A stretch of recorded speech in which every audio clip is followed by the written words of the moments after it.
있습니다. 자, 세 번째 시간은 아까 우리가 두 번째 시간 말미에서 이제 대토건이라는 단어까지를 보다가 이제 예기치 않은 상황으로 이제 종료가 됐었어요. 자, 이 대토건은 결론적으로 우리가 뭐냐면 우리는 여기에서 대토건이 무엇이냐를 묻는 과목이 아니에요.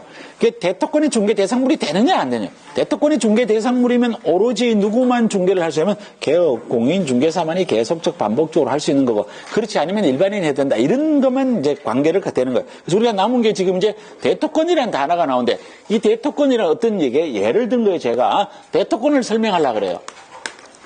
자, 이 대토건이라고 하는 것은 어떤 지역이 있어요.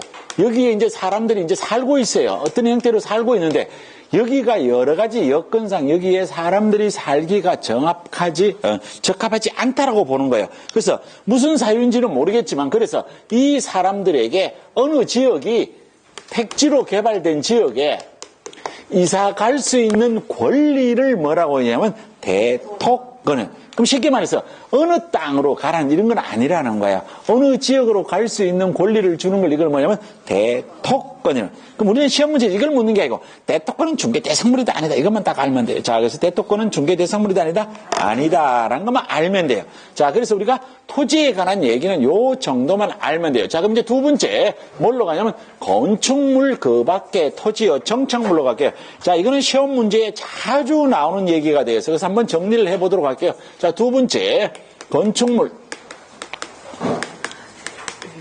그 밖에 토지의 정착물 이렇게 하고 되어 있어요. 자, 첫 번째 나오는 게 뭐냐면 이게 건축물이에요. 자, 건축물은 여러분들이 알고 있는 이 건축물을 그대로 생각하시면 돼요. 자, 그래서 예를 우리가 미리 하나 들어 놓을게요. 자, 이렇게 이제 단독주택이라고 제가 그림을 그린 거예요. 자, 그 단독주택에 2층짜리 이렇게 집을 지어놓고 여러분들이 살고 있는 거예요. 그럼 요게 바닥에 있는 게 요게 뭐냐면 이게 토지예요. 요게 뭐냐면 이게 건축물. 그럼 우리가 아까 배운 요 토지 자체도 뭐가 되냐면 이게 중개 대상물. 그럼 우리가 지금 배운 건 요게 요 건축물이에요. 자, 그럼 요 건축물이라고 하는 것은 민법상의 건축물로 한정을 해요. 그럼 여기 있는 민법상의 건축물은 뭐냐면 지붕과 기둥과 주벽이 있으면 이거 뭐냐면 민법상의 건축물. 민법상의 건축물에 해당되면 이거는 중개 대상물이다. 자, 이게 민법상의 건축물이만 하면 되는 것이 이게 미등기, 무허가 이거는 구별하지 않는. 등기가 되어 있지 않더라도 중개 대상물이 되는 거고 허가를 받지 않았더라도 중개 대상물이 되는 뭐만 갖추면 지붕과 기둥과 주벽만 갖추면. 자, 그러면 요거까지만 해당이 되는 게 아니라 기존 건축물은 당연하게 건축물에 해당이 돼요. 신축 중인 건축물도 건축물에 해당이 돼요. 자, 문제는 요거까지도 해당이 된다는 거예요. 장래의 건축물도 건축물로 보는 경우가 있다는 거예요. 그래서 시험 문제가 잘 나오는 것이 이거는 당연한 거고 여기는 장래의 건축물이 중개 대상물에 해당되느냐 안 되느냐가 문제가 되는 거예요. 그래서 이게 장래의 건축물은 이렇게 구별이 돼요.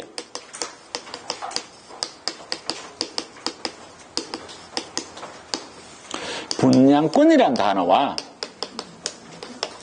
입주권이란 단어로 나누어진다는 거예요. 그래서 여기 이 분양권은 특정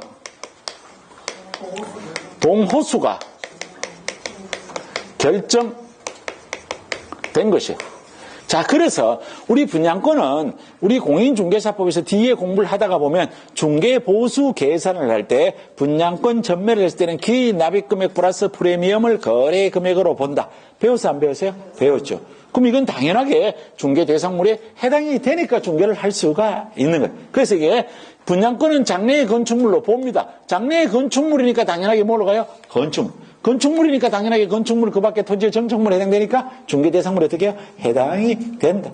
그래서 분양권이라는 단어가 나오면 그냥 숨도 쉬지 말고 뭐라고요? 중개 대상물이다.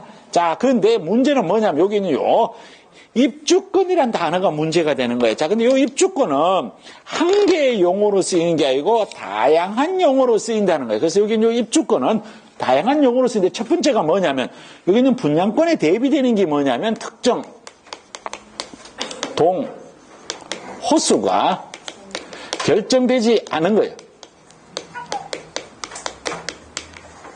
그럼 이건 뭐가 되냐면 다른 말로 쓰면 청약하면 당첨될 수 있는 권리예요. 이걸 입주권이라고 얘기한다는 거야. 이걸 야를 입주권이라고 얘기하는데 이거는 장래의 건축물로 보지 않는다. 장래의 건축물로 보지 않으니까 중개대상물이 아니다. 이렇게 된다는 뜻이에요. 자, 그런데 여기에 가보면 요 입주권은 입주권인데 이걸 뭐라고 표현하는 입주권이 하나가 있느냐 하면 도시 및 주거환경정비법에 의해서 관리처분계획 인가를 받아서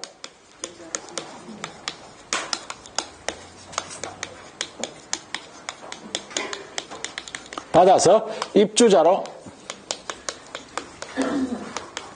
선정된 지위예요. 이걸 뭐라고 얘기하느냐면 재개발, 재건축, 입주권이라고 표현을 해요.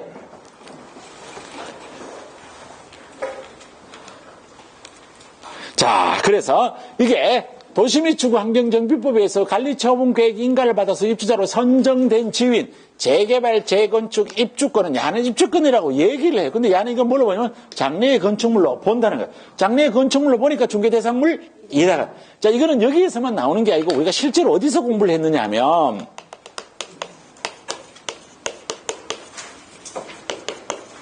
부동산 거래신고 대상에서 이걸 배웠어요. 이게 부동산 거래신고죠. 중개대상물이니까 부동산 거래신고를 한다는 거야. 그래서 이거는 이 표현에서는 답을 정확하게 알면 돼요. 분양권은 이유이하를 막론하고 중개대상물이다. 입주권은 중개대상물인 경우도 있고 아닌 경우도 있고. 그러니까 요거를 물으면 중개대상물이 아니다. 밑에 걸 물으면 중개대상물이다. 요걸 구별해야 된다. 그죠? 요거는 반드시 구별을 해야 되는 거예요. 자, 그래서 요 건축물에 대해서는 여기까지의 내용만 알면은 별 문제가 없어요. 자, 그럼 이제 문제가 뭐가 있냐면, 문제는 아니고 그냥 한번 설명을 하면, 이 건축물의 거래 단위는 뭐가 되느냐면, 동단위예요, 동단위. 이 동이라고 하는 것은 그냥 단독주택 한 채를 동이라고 생각하면 돼요. 그래서 이걸 한 동, 그러니까 한 동, 집 한 채, 여긴 요 1층짜리든 2층짜리든 요 한 건물 하나를 동이라고 생각하면 돼. 근데 여기 동의 일부의 방 한 칸을 임대차 하는 것도 중개대상 권리에 해당이 된다. 매매 단위는 동 단위인데 여기 동의 일부도 중개대상물이 될 수가 있다는 거예요. 왜? 방 한 칸 빌려주는 임대차 계약도 되니까. 이렇게 생각을 하시면 되는 거예요.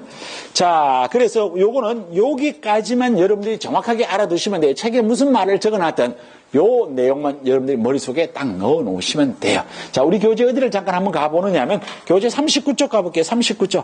자, 39쪽에 가보면 판례라고 나왔다. 그죠? 판례. 자, 판례에 가니까 분양권과 입주권, 1번에 가니까 분양권과 입주권하고 나왔다. 그죠? 자, 거기에 동글림 1번에 가보면 부동산 중개업법 제3조 2호에 규정된 중개의 대상물 중 건물에는 기존 건축물뿐만 아니라 장차 건축될 특정의 건물도 포함된다고 볼 것이므로 특정 동호수에 대하여 피분양자가 선정되거나 분양계약이 체결된 후에는 그 특정 아파트가 완성되기 전이라 하더라도 이에 대한 매매 등 거래를 중개하는 것은 건물의 중개에 뭐라고요? 해당한다. 자, 이거를 다른 말로 고치면 이게 뭐가 되는 거예요? 이거는 분양권은 중개대상물이다. 그렇죠? 요런 형태예요. 자, 그래서 요런 것들은 여러분들 여기 정도만 알아주시면 되죠. 한 장을 넘겨봐야죠. 한 장을 넘기보니까 40쪽에. 자, 40쪽에 가니까 박스 밑에 가니까 뭐가 나오냐면 미음하고 나와있다. 그죠? 미등기 무허가 건축물의 중개 대상물에 해당 여부에. 자, 우리는 여기서 봤다. 그죠? 미등기 무허가를 구별할 필요가 있다 없다? 없다. 그냥 중개 대상물이다예요. 그렇죠? 이렇게 보시면 되는 거예요. 자, 그다음에 비읍에 가보니까 공사법상 제한이 있는 건축물의 중개 대상물 여부에서. 자, 아까 여기에서 공법상 이용 제한이나 거래 규제가 있고 없고는 중개 대상물이 되고 안 되고에 영향을 미치지 않는다. 이런 얘기. 자, 그래서 우리가 여기는 요 건축물까지 봤어요. 자, 그럼 그 밑에 내려가보면 이제 동글림이 2번에 가면 뭐가 냐면 그 밖에 토지의 정착물 하고 나왔어요. 자, 그래서 여기 요 1번이 건축물 했다면 여기 건축물 가져왔어. 그럼 여기 나오는 게 요거란 말이에요. 2번 그 밖에 토지의 정착물. 그럼 여기서도 마찬가지예요. 묻는 건 뭐를 묻느냐 하면 이게 중개 대상물이 되느냐 안 되느냐를 묻는 거예요. 그러면 이게 토지의 정착물이라고 하는 건 뭐냐 하면 땅에 견고히 부착되어서 쉽게 이동이 용이하지 않는 물건을 갖다가 뭐라 하면 정착물. 그럼 정착물의 가장 대표적인 게 뭐냐면 이 건축물이에요. 이 건축물은 근데 너무나 중요하기 때문에 따로 뽑아놨어요. 그러면 건축물을 제외한 나머지를 한번 살펴보자는 거예요. 그래서 여기 요 집을 갖고 한번 살펴보는 거예요. 자, 여러분들 여기에 전원주택이라고 제가 이번에는 이제 단독주택 중에서도 전원주택이에요. 자, 과거에 여기가 도로예요. 여기에 지금 옛날에 집을 짓기 전에요. 여기에 지금 물이 흐르고 있어요. 물이 흐르고 있어요. 자, 요즘 물이 흐르고 있어요. 자, 그러면 여기에 여러분들이 건축 허가를 내려고 하면 여기에 지금 도로에 접해야 된단 말이에요. 지금 현재 상태에서는 도로에 접하지 않았어요. 접하지 않았단 말이에요. 그래서 여기에 물이 흘러가. 물이 흘러가는 요런 작은 곳을 뭐라고 불러요? 지목으로? 국어. 지목 국어. 그쵸? 근데 국어란 말이에요. 건축 허가가 안 나요. 그래서 여러분들 여기에다가 요런 연결을 해야 돼. 요 연결. 그럼 우리가 옛날 말로 하면 뭐 다리 놓는 거예요, 다리. 근데 다리 놓는데 다리 하면 좀 없어 보니까 교량을 발로 찬다고 교량이 뒤로 밀려가, 안 밀려? 그럼 이게 토지의 정착물이라고. 그쵸? 이게 중개 대상물이 되느냐 안 되느냐를 묻는 거예요. 자, 그 다음에 여러분 여기 집을 지었어. 집을 지으면 여기에 외곽지에 있는 거니까 여기에 멧돼지도 올 수 있단 말이에요. 겁나잖아. 그쵸? 그래서 이게 뭐를 쌓는 거예요? 담장을 쌓죠. 그러면 담장도 발로 차도 뒤로 안 물러간단 말이에요. 그럼 여기에는 이게 담장, 교량, 이런 게 이게 이제 토지의 정착물이에요. 근데 이거는 중개 대상물로 본다, 안 본다? 안 본다. 왜? 이건 집 팔면 그냥 따라가는 거예요. 토지의 종물이고 부속물이라는 거예요. 이건 중개 대상물로 보지 않습니다. 근데 문제는 뭐가 있냐면 여기 있어요, 이제. 수목이 있다는 거예요, 수목. 자, 요거는 여러분들이 이제 단독주택 지은 거고, 요 길 건너편에 가니까 이제 임야가 있는데, 나지막하는 임야가 있는데, 여기에 나무가 있다는 거예요. 이 여러분들 땅이야. 여러분들 땅인데, 여러분들이 집 지으려고 이 땅을 팔았다는 거예요. 좀 팔아야 어쨌든 돈이 생길 거니까. 그래서 이 건물을 예쁘게 지었어. 근데 이 땅 팔면 여기에 있는 이 나무도 토지의 정착물은 나무 발로 차도 이게 뒤로 안 넘어가고 이제 그대로 있단 말이에요. 근데 이게 여러분들이 아무런 특약 없이 임야를 팔면 나무는 따라가야 안 따라가요? 따라가요. 그래서 이거는 중개대상물로 보지 않아요. 그냥 따라가는 거예요. 그래서 여기 있는 수목의 집단이라는 거예요. 이런 걸 수목의 집단이라고 그래요. 제가 지금 지은 나무를 수목의 집단. 자, 그 다음에 여기 대비되는 게 뭐냐면 명인 방법을 갖춘 수목의 집단. 자, 일단 우리가 조금 이따 배우는 단어에 뭐가 나오느냐면 이제 임목이라는 단어가 나와요. 이걸 한번 구별해 보자는 거예요. 자, 그럼 여기에 수목의 집단과 명인방법으로 갖춘 수목의 집단과 임목을 구별해 보는 건데, 자, 요 수목의 집단이라는 것은 아까 말했던 여러분들이 갖고 있는 임야에 그냥 나무들이 서 있는 그런 나무들이에요. 그래서 야한테 소유권이 주어지지 않습니다. 왜? 토지 소유자가 이 나무 소유자라고 보는 거예요. 그래서 야는 소유권을 객체도 되지 않는다는 거예요. 은행에서 야를 저당 잡고 돈 빌려주지도 않습니다. 자, 그 다음에 이건 중개대상물도 아닙니다. 이거는 그냥 나무들이에요, 나무들. 자, 근데 여기 명인 방법을 갖춘 수목의 집단은 등기는 되어 있지 않지만 원시적 방법에 의해서 소유자가 누구에게 있다는 걸 나타내는 게 이게 명인 방법을 갖춘 수목의 집단이에요. 근데 이게 명인 방법을 갖춘 수목의 집단은 금방 얘기했지만 등기는 되어 있지 않지만 원시적 방법에 의해서 소유자가 누구냐라는 걸 나타냈다는 거예요. 그래서 이거 소유자가 누구인지는 알려준다는 거예요. 그런데 야를 은행에서 저당 잡고 돈을 빌려주지는 않는다. 그런데 야는 중개대상물로 본다라는 것이 판례의 입장.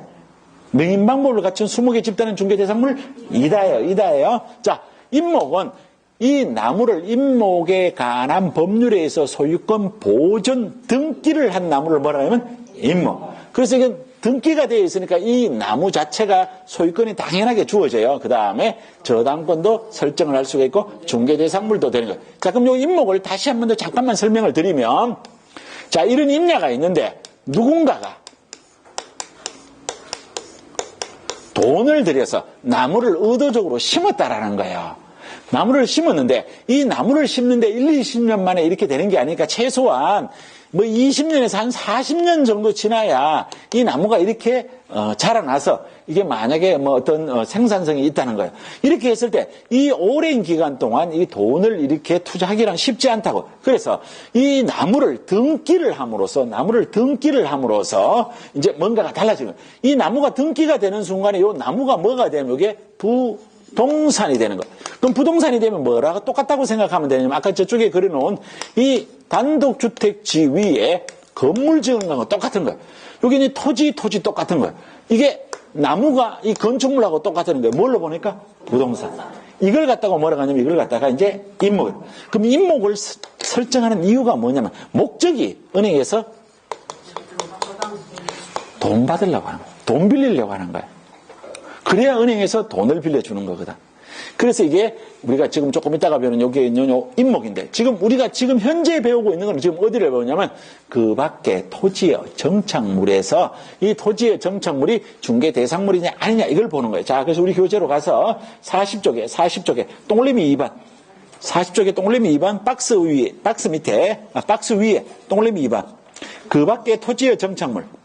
자, 건축물을 제외한 그 밖의 토지의 정착물로선 명인방법으로 같이 뭐라고 하나요? 수목의 집단은 관습법상 토지로 분리되어 거래가 가능한 부동산으로 취급되므로 중개 대상물이 어떻게 해요? 된다. 자, 그래서 명인방법으로 갖춘 수목의 집단은 중개 대상물이다.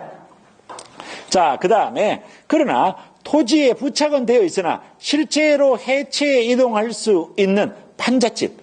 그럼 판잣집은 그럼 지금 흐름상 판잣집은 중개대상물이 아니다? 아니다. 자, 그 다음에 철제 구조물 중개대상물이 아니다. 가식의 수목 등은 정착물로 볼 수 없어서 중개대상물이 될 수 없다. 여기에 있는 이건 중개대상물이 될 수 없는 거예요. 이거 시험 문제 묻지도 않아요. 이게 뭐고 판잣집이 중개대상물이잖아요. 이런 건 시험 문제 묻지도 않습니다. 자, 문제는 그 밑에 가보면 세차장 구조물과 명인방법을 갖춘 수목의 집단하고 나왔어요. 자, 거기에 1번 콘크리트 집안 위에 볼트 조립 방식으로 철제 파이프 또는 철골 기둥을 세우고 지붕을 덮은 다음 3면에 천막이나 유리를 설치한 세차장 구조물. 자, 여기 다시 세차장 구조물 밑줄. 결론적으로 세차장 구조물이 중개 대상물이냐 아니냐. 자, 그래서 이 세차장 구조물을 제가 여러분한테 설명하려고 이렇게 설명하는 거예요.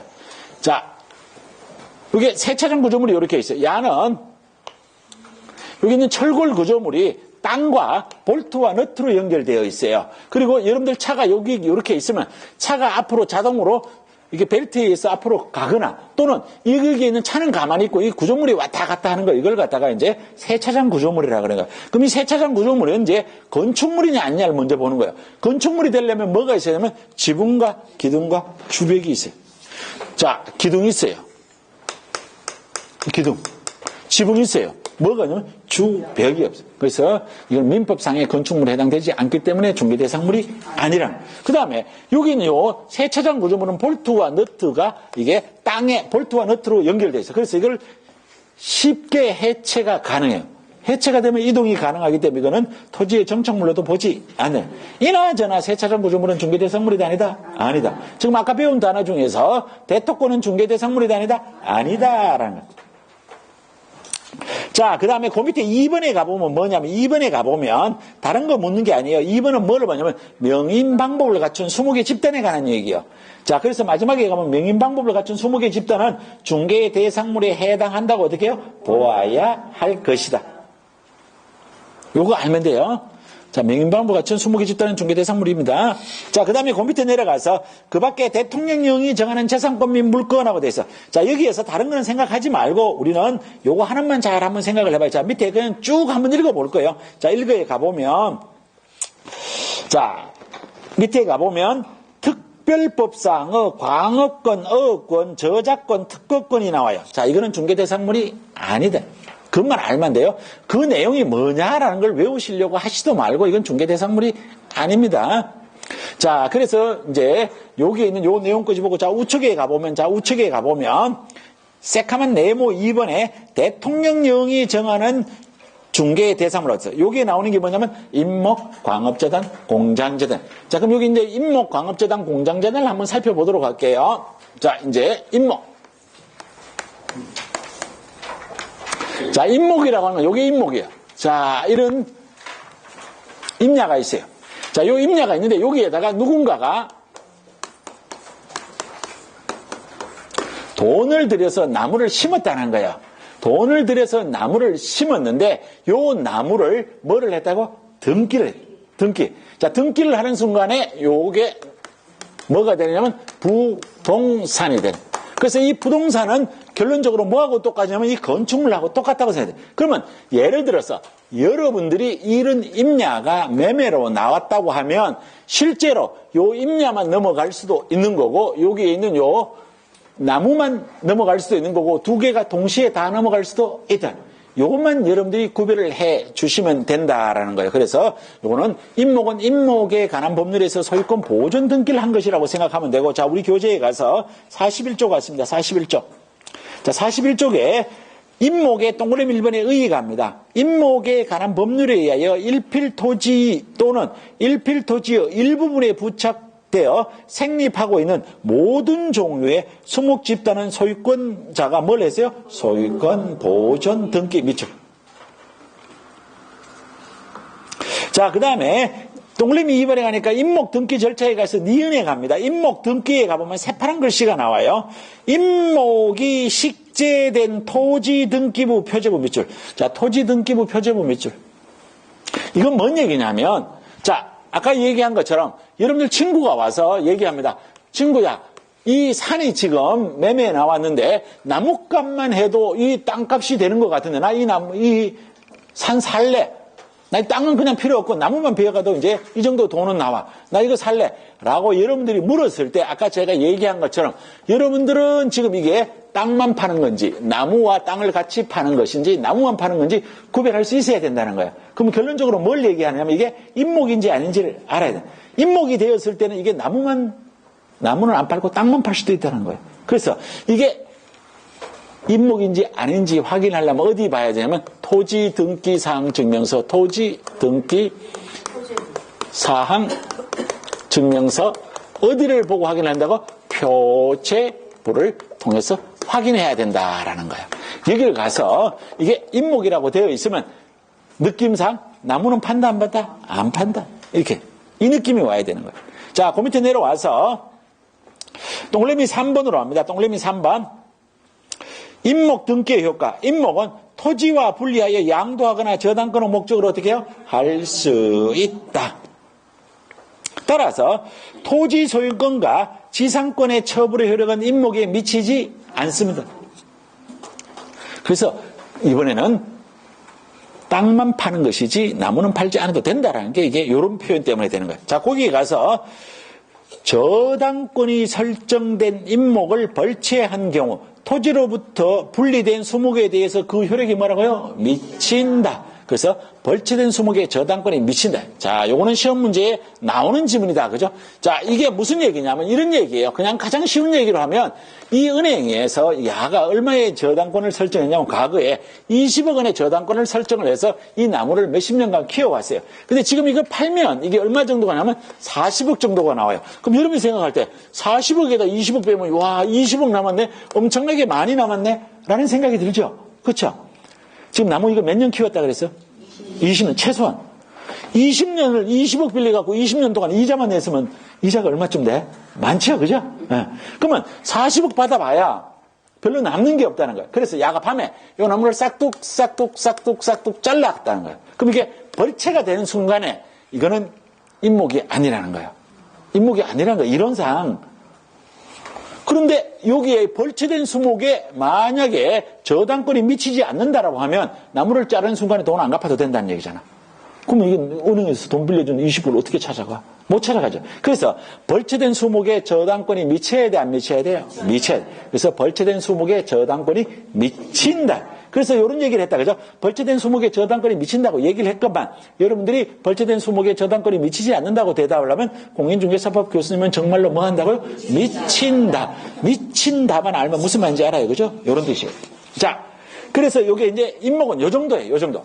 자, 이제 문제는 뭐냐면, 그 다음에 나오는 공장재단과 광업재단이에요. 자, 여기 있는 공장재단, 광업재단이에요. 자, 여기서 살짝 우리가 한 박자 쉬면서 한번 물어볼게요. 공장재단은 중개대상물이다, 아니다? 뭐 어려운 거 물어서 지금 우리가, 이게 당연하게 중개대상물이란 말이에요. 근데 이게 공장재단과 광업재단은 중개대상물인데, 여기에 나오는 여기에 해당될 수 있는 광업권, 어업권 이런 것들은 중개대상물이다 아니다? 아니다. 이것만 알면 되는 거예요. 자, 그럼 먼저 우리가 공장재단과 광업재단에서 논리가 똑같아요. 자, 논리가 똑같아서 우리는 요 중에서 더 쉬운 게 뭐냐면 이 공장재단이 조금 더 쉬워요. 그래서 논리가 똑같아요. 그래서 공장재단 하나만 갖고 설명을 해볼게요. 자, 이 공장재단이라고 하는 건 뭐냐면 제가 여기에 앉아 계신 가상의 선생님의 집안에 재산을 제가 한번 뒷조사를 해봤어. 뒷조사를 해보니까 요 앞에 계신 우리 선생님의 분이 성함이 이제 요 분인데 요 분이 갖고 있는 재산이 A지역에 K지역에 10억짜리 공장을 하나 갖고 있어요. 그런데 여기 있는 A의 배우자예요. 배우자. 이분은 M지역에 또 10억짜리 공장을 하나 갖고 있어요. 자, 그 다음에 A의 자녀분이에요. 자녀분이 K지역에, 여기는 뭐, 그만 S지역에 10억짜리 공장을 또 하나 갖고 있어요. 그러면 요것도 하나의 부동산, 요것도 하나의 부동산, 요것도 하나의 부동산. 이게 세 개의 부동산이에요. 그런데 이렇게 관리하는 것보다는 이거를 요대로 위치 그대로 있는 거예요. 소유자도 현재 요 상태로 그대로 있고 지역도 요대로 있어요. 요걸 갖다가 하나로 묶는 거예요. 하나로 묶으면 여기 뭐가 되냐면 여기 뭐냐면 공장재단이 돼요. 그럼 여기에는 아까 말했던 것처럼 건물도 있고 뭐도 있고 뭐도 있고 뭐도 있는데 여기 영업권도 있고 뭐도 있고 뭐도 있고 다 들어간다는 거예요. 이걸 하나로 묶는 순간에 이게 뭐가 된다고? 공장재단. 그러면 이게 공장은 3개의 공장인데 공장재단은 몇 개의 부동산이 되는 거야? 1개. 이게 1개의 부동산이 되는 거예요. 근데 이거는 옛날 거 그대로 있다는 거예요. 그러면 이걸 왜 이렇게 하느냐면 여기는 10억이 있을 때 야 6억 18억의 대출을 받을 수 있는데 이걸 재단으로 만드는 순간에 많은 돈을 빌려준다는 거예요. 그럼 여기서 이 재단을 만드는 목적도 뭐냐면 저당권을 설정하기 위한 게 목적이에요. 돈을 많이 빌리기 위한 게 목적이에요. 그래서 여기서는 이 목적이 재단을 만드는 이유는 돈을 빌리기 위한 거예요. 그래서 이게 새로운 소유권 재단이라는 새로운 소유권 보존 등기를 하고 나서는 10개월 이내에 뭐를 설정을 하면 저당권을 설정을 해야 돼요. 저당권을 설정하는 게 목적인데 이걸 10개월 이내에 저당권을 설정하지 않으면 재단의 효력은 당연하게 뭐가 돼요? 상실이 돼요. 그럼 원래 옛날에 이 소유권으로 그대로 넘어가게 되는 거. 이걸 뭐라고 하냐면 공장재단. 공장에 관련되는 건 공장재단. 탄광에 관련되는 건 뭐냐면 광업재단. 그래서 광업권은 중개대상물이 아닙니다. 그런데 광업재단은 중개대상물입니다. 요 개념만 잡아주시면 돼요. 자, 그래서 우리가 지금 중개대상물은 5가지로 공부를 했어요. 첫 번째가 뭐냐면 토지, 두 번째 건축물 그 밖에 토지여 정착물, 세 번째 임목, 네 번째 광업재단, 공장재단. 광업재단, 공장재단은 거의 시험 문제 나오지 않습니다. 임목부터 임목, 광업재단, 공장재단 거의 시험 문제 나오지 않습니다. 그냥 이런 정도만 아셔도 아무런 문제가 없어요. 자, 그래서 우리는 지금 우리 교재의 42쪽, 그 다음에 43쪽, 이제 공부를 다 했어요. 자, 그래서 이제 우리가 실제로 나누어준 유인물을 갖고 한번 해보도록 할게요. 자, 오늘 나눠준 유인물.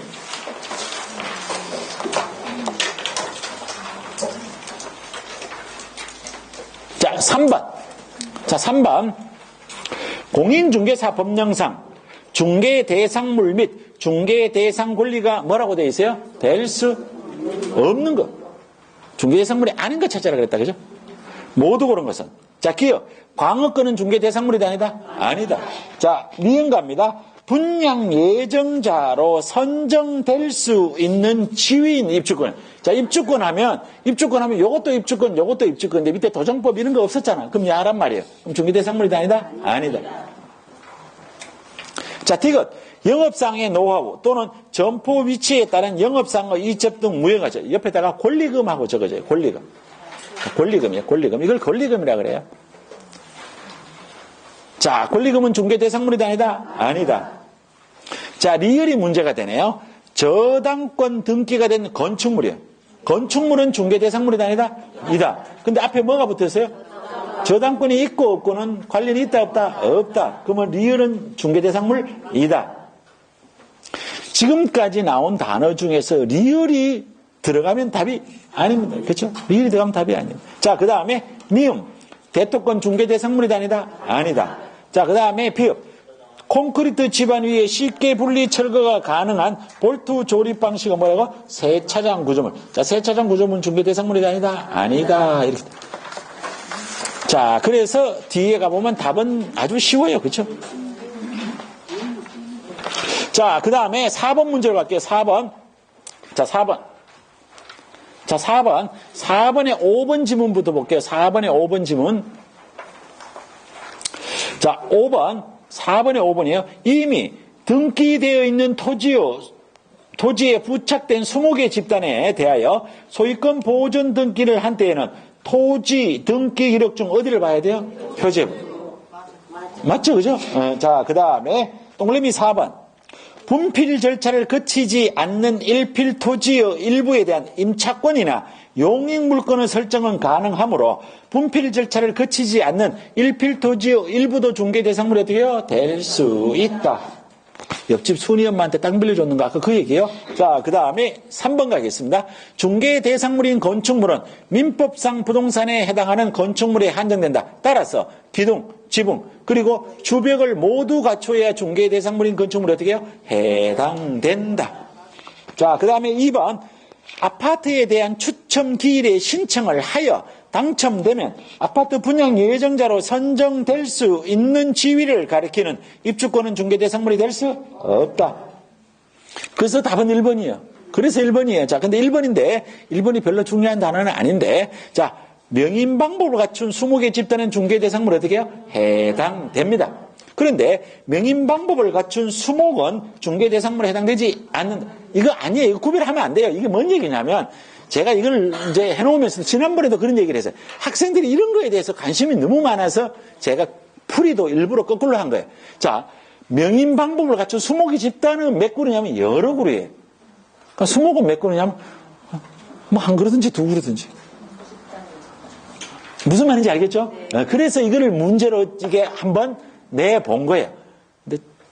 근데 사실은 부끄러워요. 똑같은 거예요. 이거 따지면 안 돼요. 무슨 말인지 아시겠죠? 그죠? 자, 우리 교재 47쪽 가겠습니다. 우리 47쪽. 47쪽.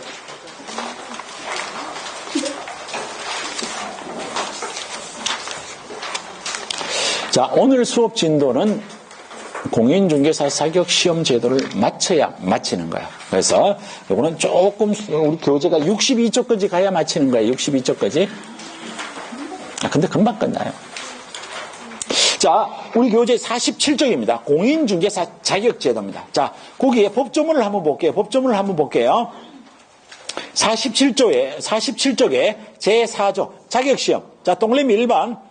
공인중개사가 되려고 하는 자는 시도지사가 시행하는 공인중개사 자격시험에 어떻게 해요? 합격을 해야 돼요. 이게 4조 1항이에요. 자, 4조 2항에 가보면 국토교통부 장관은 공인중개사 자격시험 수준의 규정 유지 등을 위하여 필요하다고 인정하는 때에는 대통령령이 정하는 바에 따라 직접 문제를 출제하거나 그 시험을 시행할 수 어떻게 해요? 있다. 자, 그럼 여기 있는 여기까지의 내용을 갖고 우리가 한번 이제 글을 한번 적어보면 여러분들이 다 아시는 것처럼 이렇게 표현해요.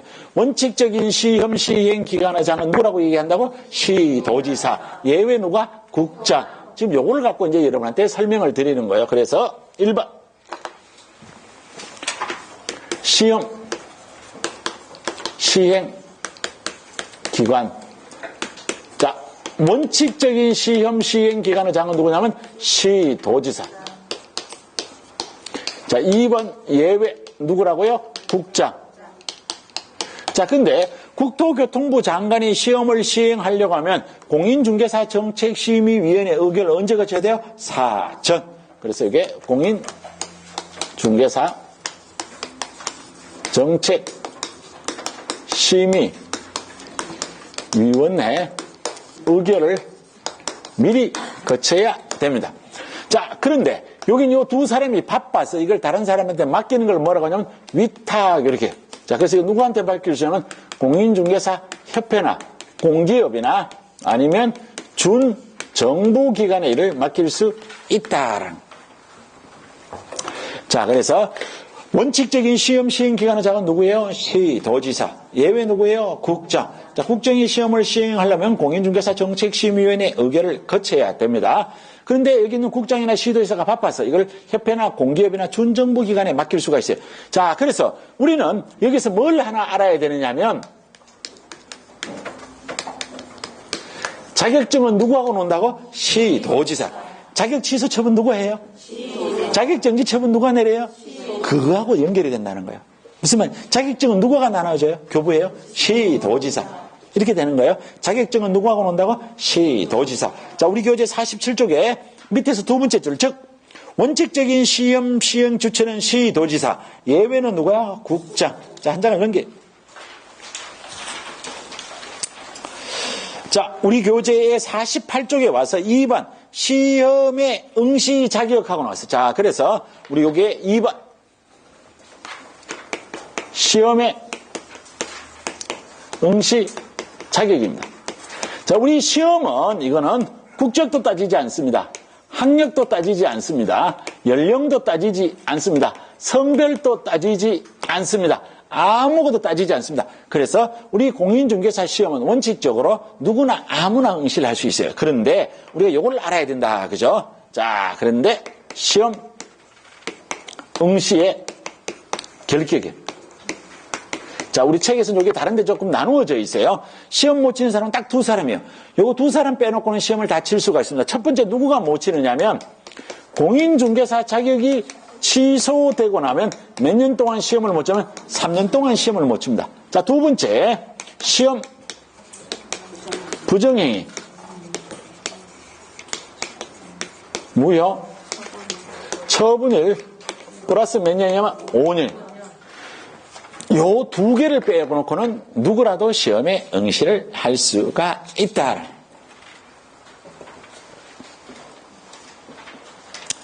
자, 우리 책엔 여기 시험 응시 자격이 여기에 되어 있고 뒤에 가서 잠깐만 한번 보고 올게요. 자, 53쪽 갈게요. 53쪽. 자, 53쪽. 자, 53쪽. 자, 53쪽에 가니까 제3절 부정행위에 대한 제재라고 나왔다. 그죠? 자, 거기에 가보니까 양갈로 이번에 시험을 뭐라고 돼서 무효. 양갈로 2번에 가니까 뭐예요? 시험 응시 자격이 뭐예요? 정지. 그래서 시험 못 치는 사람은 시험 부정행위 무효 처분을 플러스 몇 년이에요? 5년. 자, 요게 이제 53쪽이고 뒤에 두 장을 더 넘겨서 57쪽으로 가볼게요. 57쪽. 제5조 하니까 공인중개사의 결격사유. 법 제5조에 가보니까 35조 제1항의 규정에 의하여 공인중개사 자격이 취소된 건 몇 년? 3년. 이게 이제 책에 구별되어 있을 뿐이에요. 그래서 우리는 이거 두 개를 다 배웠어요. 자, 그래서 이거는 반드시 알아야 되는 내용입니다. 자, 그 다음에 우리 교재 다시 원래대로 와서 48쪽으로 옵니다. 원래대로 48쪽에 와 있습니다. 자, 48쪽에 오니까 뭐라고 되어 있느냐 하면 시험의 시행, 양갈로 1번에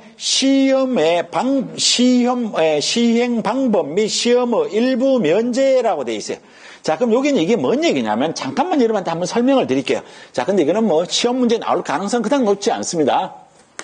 시험의 시행이에요. 자, 이게 원칙. 그 다음에 예외 이렇게 되어 있어요. 원칙은 1차와 2차를 구분하여 다른 날 치는 거예요. 예외는 뭐냐면 1차와 2차를 구분하되 같은 날 치는 거예요.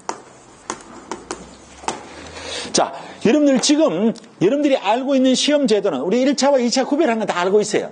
같은 날 쳐요? 다른 날 쳐요? 같은 날. 근데 이게 법에 의하면 이게 뭐가 되냐면 이게 뭐냐면 예외예요. 근데 여러분들은 1차와 2차를 구별해서 같은 날 치니까 이게 원칙이라고 생각하지만 그렇지 않다는 거예요. 이거 이외에는 아무런 의미가 없어요. 그래서 이건 따로 굳이 공부를 해야 될 필요는 없어요.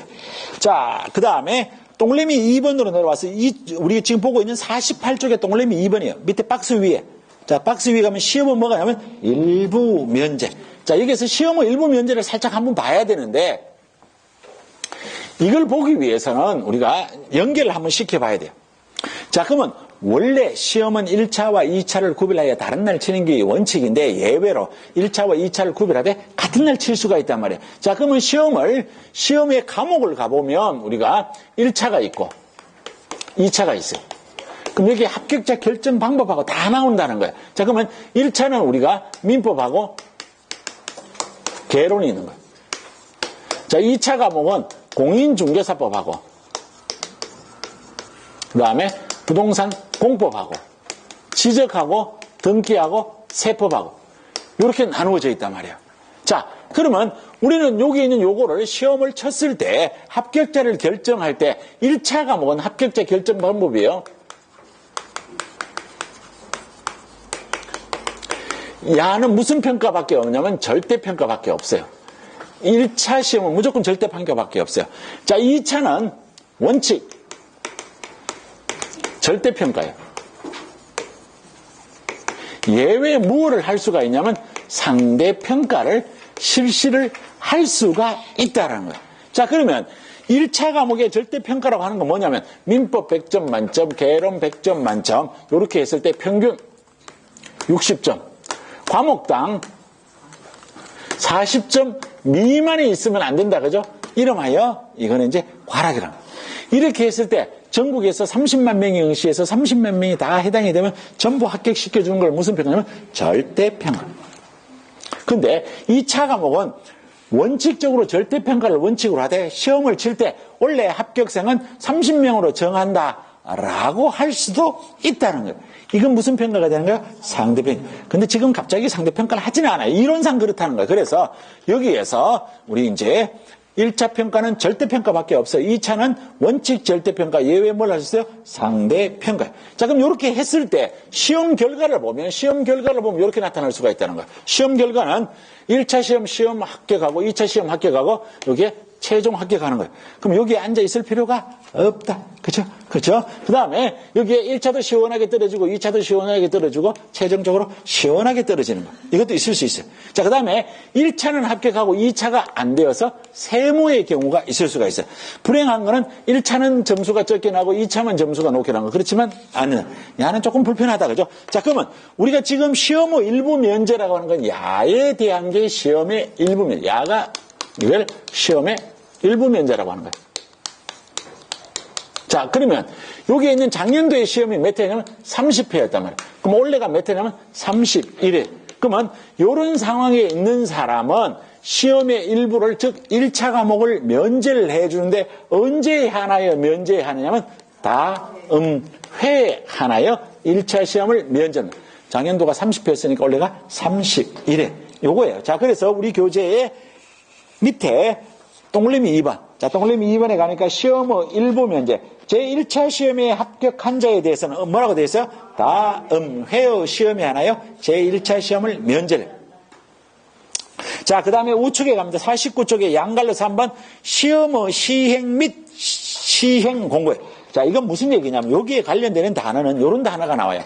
자, 우리가 이런 시험이 있는데 이런 시험이 이제 1년에 시험이 한 번밖에 안 치러진단 말이에요. 시험을 1년에 한 번만에 안 치니까, 한 번밖에 안 치니까 중간에 무슨 상황이 변동이 되는지 안 되는지가 상당히 중요한 거예요. 그렇죠? 그래서 여기에 대해서 사람들이 시험을 준비하는 과정에서 이제 너무 걱정하지 말라고 공고를 해줘요. 자, 이 공고를 왜 하느냐 하면 이렇게 때문에 공고를 해요. 자, 원래 시험은 매년 1회 이상 시험을 시행합니다. 자, 시험은 매년 어떻게 해야 돼요? 1회 이상. 그렇죠? 자, 그런데 이게 1회 이상 시행하는데 여기에 있는 시험 시행 기간의 야들 둘이가 봤을 때 당해 연도에 부득이한 사정이 있을 때는 당해 연도에 시험을 시행하지 아니할 수 있다. 그러면 지금 올해 같은 경우가 여기에 해당될 가능성이 0.1% 정도는 있는 거예요. 현재 상황에서. 그렇죠? 지금 많은 시험이 뒤로 연기된 거 알아요? 몰라요? 알죠? 3월 말에 시험 치려는 거 다 밀려 있어요. 그죠? 여러분들하고 관련되는 것도 있을 거고, 여러분들 자제분들이 공부하는 분들도 있을 거고, 여러분들 친구가 공부하는 사람도 있을 거고, 시험이 뒤로 다 밀렸단 말이에요. 그러다 보면 뭐 어떻게 될지 몰라. 그래서 너무 이제 걱정이 되잖아. 자, 그래서 시험은 매년 1회 이상 시행한다. 시험 시행 기간은 장은 당해년도에 부득이한 사정이 있을 때는 공인중개사 정책심의위원회 의결을 거쳐서 당해년도의 시험을 시행하지 아니할 수 있다. 그러니까 불안하니까 이제 공고를 해줘요. 그래서 하나는 뭐냐면 계략적 공고. 계략적 공고는 매년 2월 28일까지. 자, 그 다음에 구체적 공고는 시험 시행일 며칠 전? 90일 전까지. 시험의 장소, 일시, 그 다음에 합격자 결정 방법 이런 것들을 구체적 내용을 시험 시행일 90일 전까지 통보를 해줘요. 자, 그래서 우리는 여기에 흐름을 보는 거예요. 흐름을 보는 거. 자, 그래서 동그라미 이번에 시험의 시행 공고의 두 번째 줄에 가니까 2월 28일. 자, 그 다음 줄에 내려가니까 시험 시행일 며칠 전? 90일 전. 자, 양갈로 4번으로 내려왔어요. 자, 여러분들이 공인중개사 자격시험에 응시를 하려고 하면 시험 치는 장소도 빌려야 될 거 아니야. 그렇죠? 시험 문제 출제하는 사람한테 수당도 줘야 될 거 아니야. 감독관한테 돈 줘야 된다. 그죠? 그래서 여러분들이 시험을 시행을 할 때 응시를 하려고 하면 수수료를 내야 돼, 안 내야 돼요? 내야 돼. 응시 원서 쓰는 건 당연하다. 그죠? 자, 그래서 우리 공인중개사법에서 돈 내는 걸 여기서 한 번만에 정리를 하고 가는 거예요. 시험 칠 때 우리가 수수료를 내야 되는 거는 알아요. 근데 이것뿐만 아니라 나머지가 5개가 돼 있어. 총 몇 개냐면 6개. 자, 그래서 우리 교재 265쪽을 한번 가볼게요. 265쪽.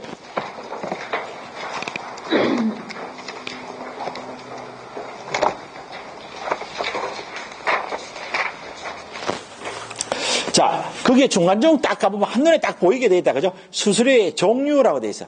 지방자치단체의 조례가 정하는 수수료.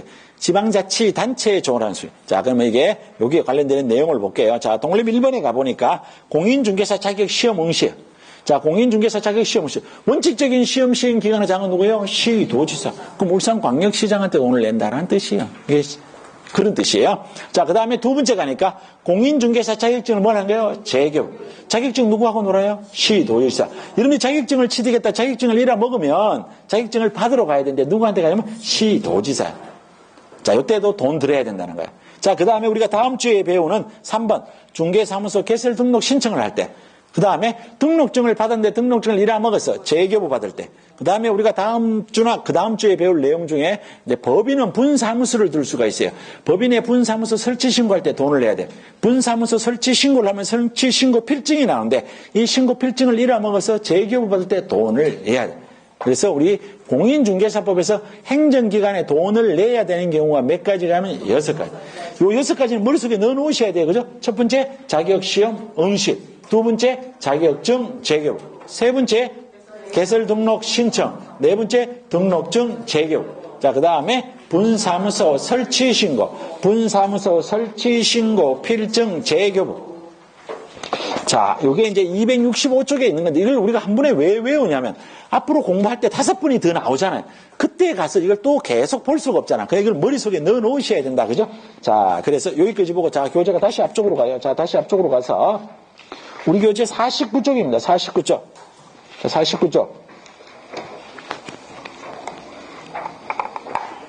자, 우리 공인중개사법에서 돈 내야 되는 게 몇 가지라고요? 6가지. 자, 그래서 여러분들이 응시원서를 냈어.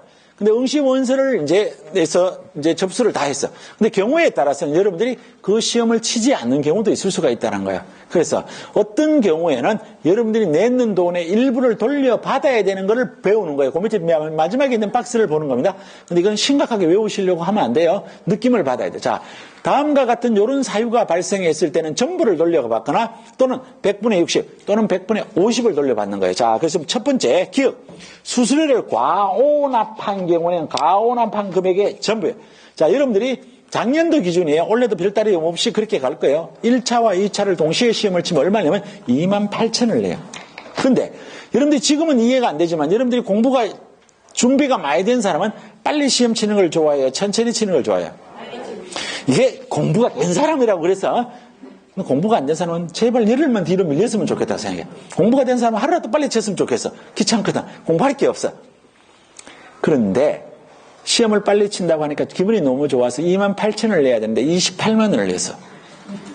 나머지 돈 돌려받아야 되는 받아요. 받아. 그 얘기예요. 과온합한 걸 받아야 된다는 거예요. 자, 두 번째, 시험 시행 기간의 기책 사유로 시험에 응시를 못한 경우에 납입 수수료 전부. 예를 들어서 여러분들이 응시 원서는 정확하게 접수를 했어요. 그 다음에 수수료도 잘 냈어요. 그런데 특정 기간에 뭐 이유는 말도 안 되겠지만 특정 기간에 딱 그 시간대 한 20명 정도가 바이러스가 먹어갖고 없어져 버렸어. 그런데 시험을 못 치잖아. 내는 거 돌려받아야 안 받아요? 받아. 말이 그렇다고. 자, 그 다음에 그 밑으로 내려가서 응시 원서 접수 기간 내에 접수를 취소한 경우는 전부 다 받는다는 거예요. 자, 여기 뭔 얘기냐면 이런 얘기예요.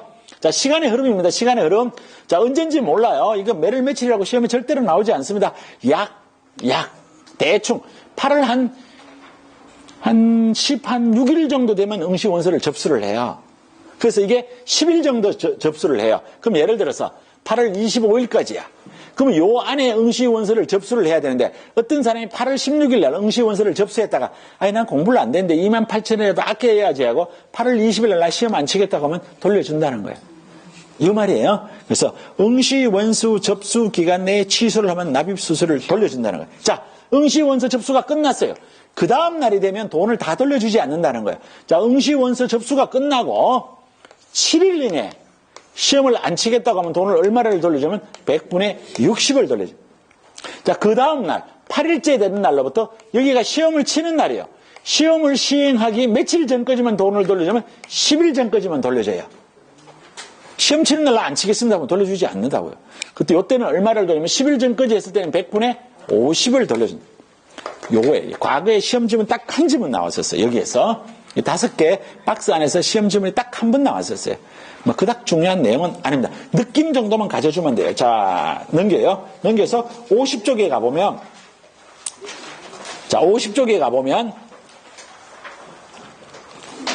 공인중개사 자격시험 응시원서예요. 응시원서. 여기 빈칸을 채워내는 게 응시원서예요. 자, 냈어요. 자, 그 다음에 한 장을 넘겨요. 자, 한 장을 넘기면 52쪽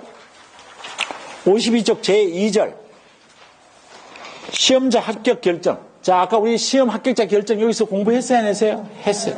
1차 시험은 무조건 무슨 평가? 절대평가. 2차는 원칙 절대평가. 예외 뭐라 써 있어요? 상대평가. 자, 그 다음에 53조 시험 부정행위자에 대한 제재. 요건 반드시 외워야 된다 그랬다, 그죠? 자, 우리 시험을 못 치는 사람 몇 살이냐면 3살. 자격 취소 플러스 3년. 시험 부정행위 무효 처분 플러스 5년. 자, 넘어가겠습니다. 자, 교재 55쪽에 가니까 공인중개사 자격증하고 나왔다, 그죠? 55쪽. 자, 요거를 받으려고 여러분들이 그냥 고생을 한다, 그죠? 요거예요. 자, 좌측 봅니다, 좌측. 54쪽에 좌측이에요, 54쪽. 자, 양갈로 1번에 자격증 교부. 자, 이거랑 관련되는 거예요. 자, 원칙적인 시험 시행 기관의 장은 누구예요? 시도지사. 예외 누구가 쳐요? 국장. 근데 국장이 시험을 시행하든 시도지사가 시험을 시행하든 자격증은 무조건 누구 이름으로 나가냐면 시도지사. 요 말이에요, 요 말. 그래서 그 말이에요.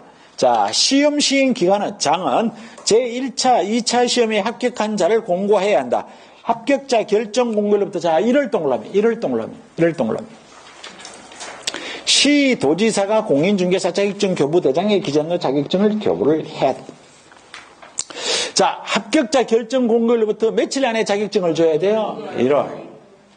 1월이에요. 자, 밑에 내려와서 자격증 재교부. 자, 여러분들이 자격증을 교부받았어. 집에서 잘 모셔놨는데 자꾸 이사를 다니다 보니까 어디에 있는 자격증이 어딘지를 몰라. 그러면 새로 받아야 된다고. 자격증 재교부. 자격증 재교부도 누구한테 받아야 되냐면 시도지사. 정확하게는 교부한 시도지사. 준시도지사야. 그리고 이게 재교부 받으러 갈 때 빈손으로 가야 된다. 돈 들고 간다. 돈 들고 가야. 아까 6가지 중에 2번째 나왔단 말이에요. 그렇죠? 요 얘기예요. 자, 한 장을 넘기겠습니다.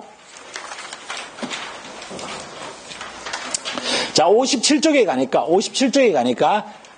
제5절 공인중개사의 결격사유. 아까 공부했어요. 자, 다 했고. 자, 밑으로 내려가면 57쪽에 제6절 자격증 대여 등의 금지라고 돼 있어. 자, 이거 한번 살짝 한번 볼게요. 자, 우리가 다음 주에도 이 내용 또 배워요. 또 배우는데 오늘 정확하게 좀 기억하자고요. 자, 우리가 자격증을 남한테 빌려줄 수가 없어요. 그러면 우리는 지금 현재 공인중개사 자격증이 없지만 여러분들의 공인중개사 자격증, 그 다음에 개설 등록했다는 전제를 했을 때 이 공인중개사 법령에서 남한테 양도하거나 대여할 수 있는 게 몇 개밖에 없어요? 2개. 자, 하나가 뭐가 있어요? 자격증이 있어요. 하나가 뭐가냐면 등록증이 있어요. 자, 여러분들이 공인중개사 자격시험에서 이제 시험에 합격하면 자격증을 취득해서 공인중개사가 되는 거예요. 공인중개사가 되어서 여러분들이 개설 등록하면 등록증을 주는 거예요. 요런 거예요. 자, 그래서 이 자격증을 남한테 양도 대여하다가 잡히면 자격 취소 사유예요. 자격증을 양도 대여하면 뭐가 된다고? 자격이 취소가 돼요. 이 자격이 취소가 되면 자격증을 반납을 해야 돼요. 며칠 안에 반납하냐면 7일 안에 반납해야 돼요. 준 사람에게 반납해야 돼요. 당연하게 시도지사예요. 이걸 반납하지 않으면 100만 원 이하의 과태료예요.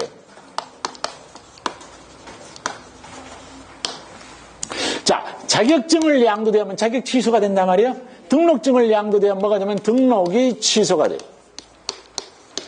이건 절대적 등록 취소 사유예요. 자, 자격증이 취소되면 자격증을 반납하듯이 등록증이 취소되면 등록증을 반납해야 돼요. 마찬가지로 며칠이냐면 7일. 이 자격증은 시도지사가 줬는데 개설 등록은 누구한테 하냐면 등록관청이 했단 말이에요. 그러면 등록관청에 등록증을 반납을 해야 돼요. 반납하지 않으면 뭐냐면 이게 100만 원 이하의 과태료.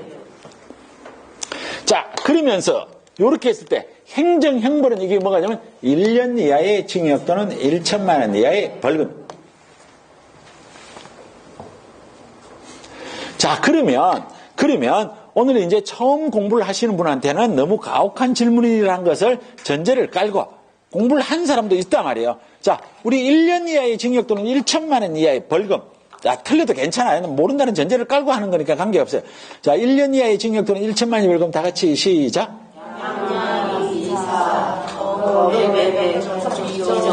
여기만 몇 마디 나온다, 그죠? 여기만. 그쵸? 여기. 나머지 사람들은 이 코로나와 함께 다 사라지고 없어져.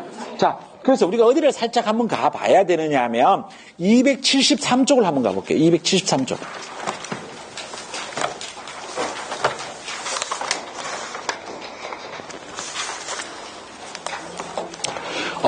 자, 이제 빨리 273쪽 가봐. 273쪽. 거기에 아무 글자가 없는 사람은 공부를 처음 하는 사람이라서 이거는 도저히 무슨 말인지 못 알아들어요. 그쵸? 그래서 그런 사람들은 어떻게 해야 되느냐 하면, 자, 저를 잠깐 봐요. 옆 사람한테 가면 요런 종이가 하나가 있어. 옆 사람한테. 다 나눠준 거야. 나는 여러분들은 안 한 거를 내가 그냥 하는 것 뿐이야. 비슷해. 똑같아요. 똑같은 거야. 똑같은 거 보여줄게. 꼭 뭐만 좀 다르면 어디서 처음 본 것처럼. 똑같아. 이거 빌려줘. 그래, 똑같아. 예. 똑같은 거. 자, 요걸 갖다가 사진을 한 장 찍어 놓으시면 돼. 사진을 한 장 찍으면 여기에 약자를 쓰면 이렇게 된다는 거예요. 자, 그래서 우린 지금 그걸 공부하려고 하는 게 아니고 거기를 이제 찾았단 말이에요. 그죠? 자, 거기를 찾았으면 그걸 보고 읽으라도 한번 해보자고. 자, 다 같이 시작. 양, 이사, 금, 매매, 협조, 비정공, 광고. 처음에 단어가 뭘로 시작해요? 양. 그럼 양양이 뭐냐면 하나는 자격증 양도돼요. 하나는 뭐가 돼요? 등록증 양도돼요. 이해가 되죠? 그러니까 이게 다 연결이 되는 거예요. 자, 그럼 여러분들이 이제 이것만 갖고도 공부할 내용이, 여러분들이 복습할 내용이 얼마나 많아. 자격 취소 사유에 가보면 양대부정지. 뭔 말인지 모르겠지만 그런 거 있어. 그럼 여기에 절치의 사유에 가면 결사부이 양 일정. 양이 나온다고요. 자, 그럼 여기에 100만 원 이하의 과태료 가보면 이보계 문패 반납. 그 반납. 다 연결이 된단 말이에요. 자, 그래서 우리는 오늘 자격증에 대한 양도대여를 해서 우리가 다음 주에 가면 개설 등록하면 등록증 양도대여 똑같이 또 설명을 한단 말이에요. 무슨 말인지 이해가 되죠? 그래서 요 공부를 했어요. 자, 그 다음에 우리가 원래 페이지대로 다시 돌아가야 돼. 원래 페이지대로 다시 돌아와야 돼. 원래 페이지. 자, 그 다음에 이제 뭘로 가야 되느냐 하면은 우리 교재 59쪽에 유사명칭 사용금지. 유사명칭 사용금지. 자, 교재 59쪽에 유사명칭 사용금지에 가보면 공인중개사 아닌 자는 공인중개사 또는 이와 유사명칭을 사용하면 된다 안 된다? 안 된다. 변호사 자격증이 없는 사람이 변호사라고 하면 안 되잖아. 사칭하는 거하고 똑같아요. 그래서 공인중개사 아닌 자는 공인중개사 또는 이와 유사명칭을 사용하다 잡히면 이것도 1년 이하의 징역 또는 1천만 원 이하의 벌금 사.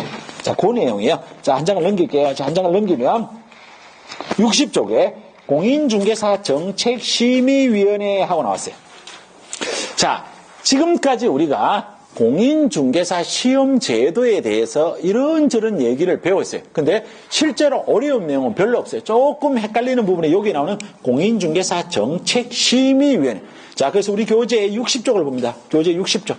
자, 교재 60쪽 박스를 봅니다. 박스에 색깔 있는 법조문을 봅니다. 법조문 제2조의 2 공인중개사 정책심의위원회 1항 공인중개사의 업무에 관한 다음 각호의 사항을 심의하기 위하여 국토교통부의 공인중개사 정책심의위원회를 뭐라고요? 둘 수 있다.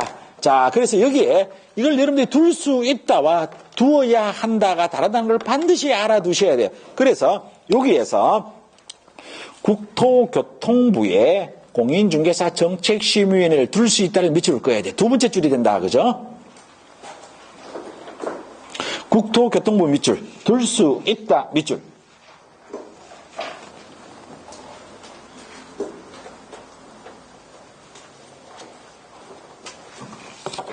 자, 그러면 이 공인중개사 정책심의위원회가 심의의결하는 사항이 거기에 1번, 2번, 3번, 4번이에요.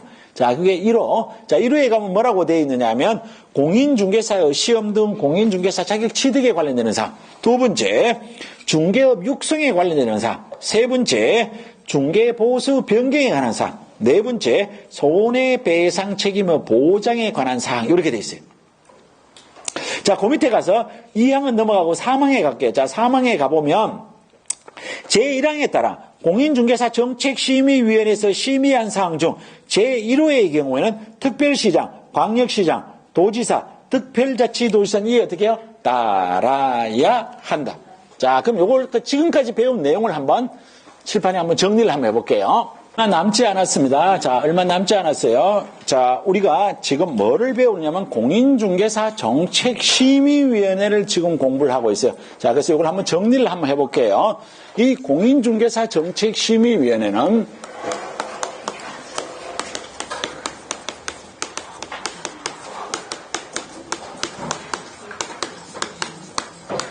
금방 우리가 여기서 봤다 그랬어요. 원칙적인 시험 시행 기관의 장은 시도지사. 예외적으로 국장이 시험을 치려면 여기에 심의의결을 사전에 거쳐야 돼요. 요 얘기예요. 자, 그러면 여기 있는 공인중개사 정책심의위원회는 성격 1번 성격 국토교통부에 뭐라고 되어 있어요? 둘 수 있다. 둘 수 있다니까 이게 무슨 기관이라면 임의기관이라고 표현하는 거예요. 자, 두 번째, 이 공인중개사 정책심의위원회가 심의 의결하는 내용이 뭐냐면 이게 네 가지란 말이에요. 자, 1번 자격시험, 자격 취득에 관련되는 사항이요. 두 번째 중개업 육성에 관한 사항이요. 세 번째 중개보수 변경에 관련된 사항이요. 네 번째 손해배상 책임. 요 네 가지를, 요 중에서 우리가 뭐가 중요하냐면, 여기에 대해서는 공인중개사 정책심의위원회에서 의결이 되면 시도지사는 어떻게 해요? 따라야 한다.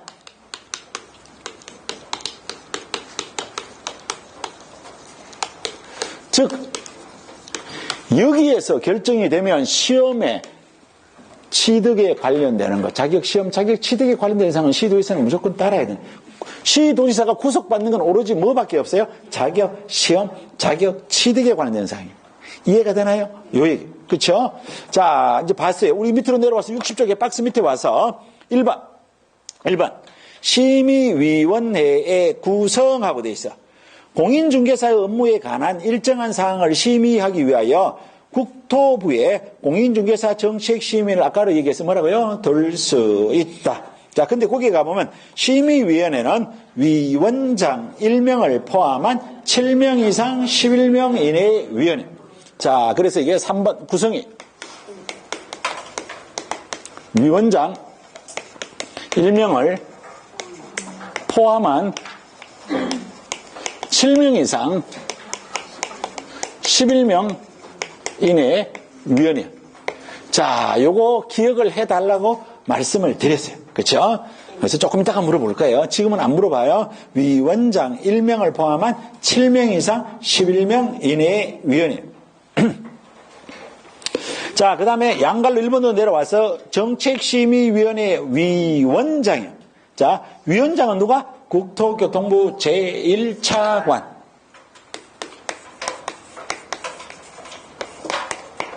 위원장은 국토교통부 제1차관이에요. 자, 위원장은 심의위원회를 대표하며 심의위원회 업무 중 업무를 총괄한다.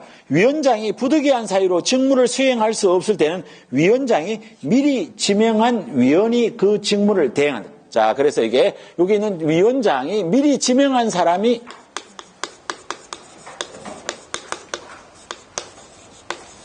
이 업무를 진행을 해요. 자, 그 다음에 우측으로 가서 위원의 임기는 몇 년이에요? 2년. 자, 2년으로 하되 위원의 사임 등으로 새로 위촉된 위원은 전임자의 무슨 기간? 남은 기간. 임기는 2년이. 자, 이게 보궐로 들어온 사람은 이제 나머지 기간만 다 2년을 보장해주지 않고 새로 들어온 위원은 전임자의 남은 기간만 인정을 해준다. 이런 얘기예요. 자, 그 다음에 밑으로 내려와서 새카만 네모 2번으로 갑니다. 자, 새카만 네모 2번에 가보면 심의위원회 위원의 재척 깊이 회피예요. 자, 이거는 여러분에게 이걸 공부를 시켜드리려고 하는 게 아니에요.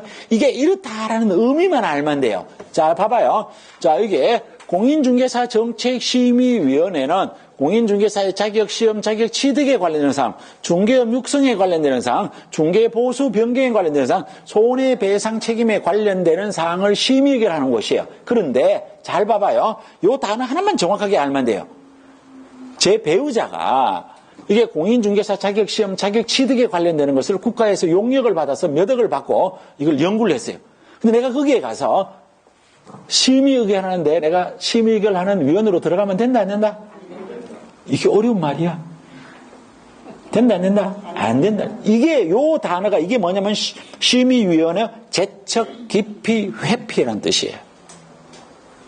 자, 여러분들이 어떤 이제, 이해 당사자가 되는데, 여러분들 거기 위원으로 갈 수 있다, 없다? 없다. 이거는 기본적으로 대한민국에서 모든 위원회에서 다 공통적으로 적용되는. 그래서 따로 공부는 하지 않더라도, 요 정도의 말은 여러분들이 알아주셔야 돼. 자, 한 장을 넘겨서. 62쪽. 자, 62쪽. 심의위원회 운영에 양갈로 1번에 가보니까 회의의 소집 및 개최. 자, 이 공인중개사 정책심의위원회 위원장 1명을 포함한 7명 이상 11명 이내의 위원회. 자, 이게 만약에 위원회를 개최하려면 위원들에게 통지를 해야 돼, 안 해야 돼요? 해야 돼. 자, 그래서 위에 세 번째 줄에 가면 회의 개최 며칠 전? 7일 전. 7일 전 며칠.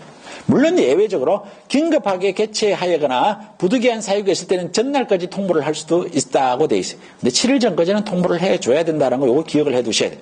자, 여기까지가 뭐에 관련되냐면 공인중개사 정책심의위원회. 근데 이게 공인중개사 정책심의위원회가 여러분들 이게 되게 쉬운 것처럼 느껴지면 이게 되게 어려워요. 왜 어려우냐면 자, 여러분들이 어디를 교재를 펴놓느냐면 교재 60쪽 다시 가봐. 60쪽.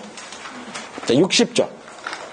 자, 60쪽에 손을 잡고 여러분들 교재 250쪽을 가봐요. 250쪽.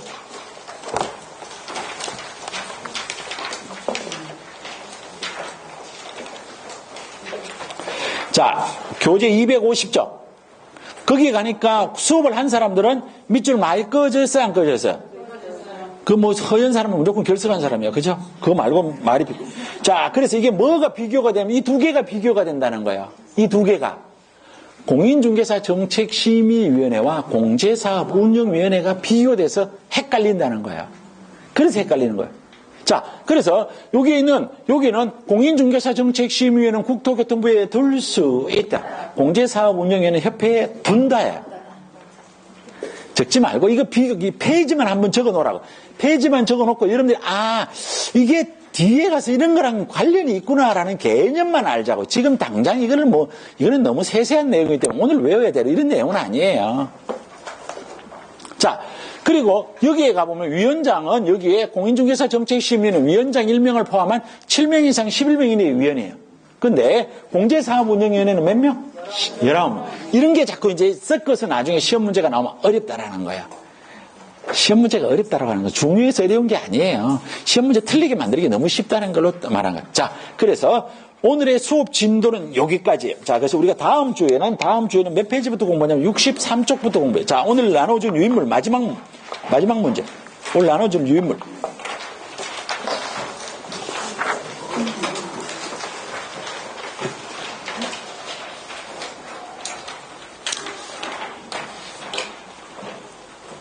자, 5번 볼게요. 5번. 공인중개사 법령상 공인중개사 정책심의위원회에 관한 설명이다. 틀린 것은 1번.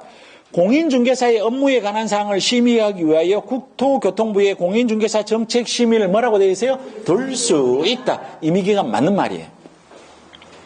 자, 그 다음에 손해배상 책임의 보장 등에 관한 사항은 심의사항이다. 이거 무척 어려운 질문이에요. 왜 어려운 질문이냐면 이 총 몇 개가 있으세요? 4개. 4개 중에 한 개만 갖고 왔으니까 어려운 질문이라고. 맞는 말이에요. 자, 그 다음에 공인중개사의 시험 등 공인중개사 자격 취득에 관련 사항을 심의한 경우에 시도에서는 어떻게 해요? 따라야 해요.